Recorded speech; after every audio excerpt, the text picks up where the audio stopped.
பாடுகிறேன். அல்லேலூயா.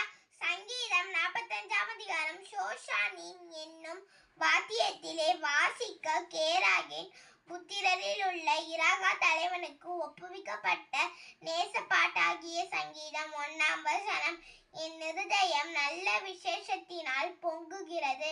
நான் ராஜாவை குறித்து பாடின கவியை சொல்லுகிறேன். என் நாவு விரைவாய் எழுதுகிறவனுடைய எழுத்தாணி. 2 வசனம். எல்லா மனுபுத்திரரிலும் நீர் மகா சௌந்தரியம் உள்ளவர். உம்முடைய உதடுகளில் அருள் பொழிகிறது. ஆகையால் தேவன் உம்மை என்றென்றைக்கும் ஆசீர்வதிக்கிறார். 3 வசனம். சௌரியவானே, உமது மகிமையும் உமது மகத்துவமுமாகிய உம்முடைய பட்டயத்தை நீர் உம்முடைய அறையிலே கட்டிக்கொண்டு. 4 வசனம். சத்தியத்தின் நிமித்தமும் நீதியுடன் கூடிய சாந்தத்தின் நிமித்தமும் உமது மகத்துவத்திலே ஜெயமாக ஏறி வாரும். உமது வலது கரம் பயங்கரமானவைகளை உமக்கு விளங்க பண்ணும். 5 வசனம். உம்முடைய அம்புகள் கூர்மையானவைகள். அவைகள் ராஜாவுடைய சத்துருக்களின் இருதயத்திற்குள் பாயும். ஜனசாதாளங்கள் உமக்கு கீழே விழுவார்கள். 6 வசனம். தேவனே, உமது சிங்காசனம் என்றென்றைக்கும் உள்ளது. உமது ராஜ்யத்தின் செங்கோல் நீதி உள்ள செங்கோலாயிருக்கிறது. 7 வசனம். நீர் நீதியை விரும்பி அக்கிரமத்தை வெறுக்கிறீர்.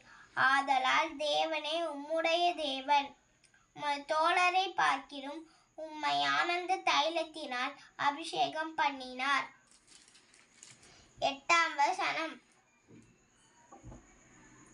தந்தத்தினால் செய்த அரண்மனைகளில் இருந்து புறப்படுகையில் நீர் மகிழும்படி உமது வஸ்திரங்கள் எல்லாம் வெள்ளை போலம், சந்தனம், லவங்கம் இவைகளின் வாசனை பொருந்தியதாயிருக்கிறது.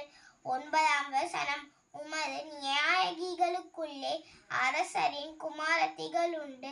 ராஜஸ்திரீ ஒப்பீரின் தங்கம் அணிந்தவளாய் உமது வலது பாரியாசத்தில் நிற்கிறாள். 10 வசனம்.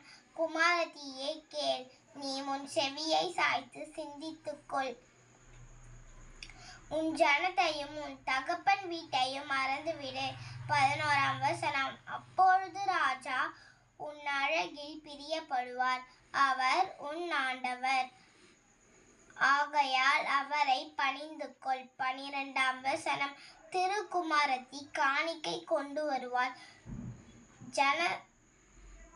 ஜனங்களில் ஐஸ்வர்யவான்களும் உன் தயவை நாடி வணங்குவார்கள். 13 வசனம். ராஜகுமாரத்தி உள்ளாக பூரண மகிமை உள்ளவள். அவள் உடை பொற்சரிகையாயிருக்கிறது. 14 வசனம். சித்திர தயலாடை தரித்தவளாய் ராஜாவின் இடத்தில் அழைத்து கொண்டு வரப்படுவார்கள். அவள் பின்னாலே செல்லும். அவளுடைய தோழிகளாகிய கன்னிகைகள் உம்மிடத்தில் கூட்டிக் கொண்டு வரப்படுவார்கள். 15 வசனம். அவர்கள் மகிழ்ச்சியோடும் களிப்போடும் வந்து ராஜா அமருங்க அரண்மனைக்குள் பிரவேசிப்பார்கள். 16 வசனம். உமது பிதாக்களுக்கு பதிலாக உமது குமாரர் இருப்பார்கள். அவர்களை பூமி எங்கும் பிரபுக்களாக வைப்பீர். 17 வசனம். உமது நாமத்தை எல்லா தலைமுறைகளிலும் பிரஸ்தாபப்படுத்துவேன். இது நிமித்தம் ஜனங்கள் உம்மை என்றென்றைக்கும் உள்ள சதா காலங்களிலும் துதிப்பார்கள். ஆமென்.